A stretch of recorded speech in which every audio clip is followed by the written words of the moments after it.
Actually, based on dun sa ginagamit naming Nomo, ang more than 1,000 plus pa yung kailangang millimeters of rainfall para ma-reach niya ulit yung normal high water level niya. So I think mga 2 to 3 na bagyo natatama sa watershed ng Angat Dam. Bago siya makaabot doon sa normal high niya.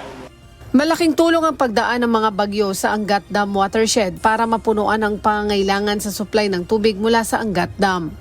Ayon sa Philippine Atmospheric, Geophysical and Astronomical Services Administration ng Pag-asa, kahit nasa panahon na ng tag-ulan, ay wala pa rin gaanong ulang bumubuho sa dam. Umaga ng June 30 ay bumaba na sa 159.95 meters ang level ng tubig sa Angat Dam. Mas mababa na ito sa 160 meters na critical low level.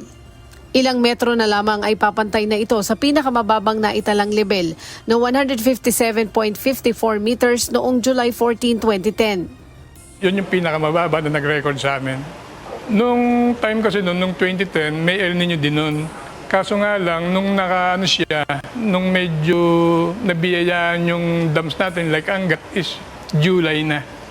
Una nang sinabi ng Pag-asa na umiiral ang El Nino at posibleng ang pinakamalalang epekto nito sa Pilipinas ay mas maramdaman sa huling bahagi ng 2026 hanggang sa unang bahagi ng 2027. Ayon sa Metropolitan Waterworks and Sewerage System o MWSS, mahigit sa 90% ng supply ng tubig sa Metro Manila at mga karatig lalawigan ay galing sa Angat Dam.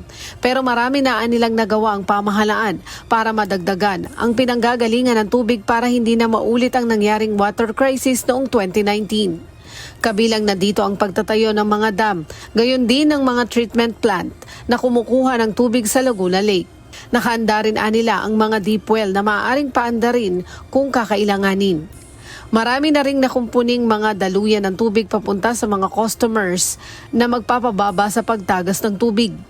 So during that time po, noong 2019 hanggang ngayon, ay nag-implement po tayo na tinatawag po nating mga augmentation measures po. No? So ito yung mga new additional na water sources po natin, no? Na pwede po natin gamitin para hindi po tayo magkaroon ng interruption. Nagpaalala pa rin ang MWSS sa publiko na magtipid ng tubig para makatulong na mapahaba pa ang paggamit ng natitirang supply mula sa Angat Dam. Leslie Widem, UNTV News and Rescue. Diyos ang aming sandigan, serbisyo publiko ang aming pinahalagahan.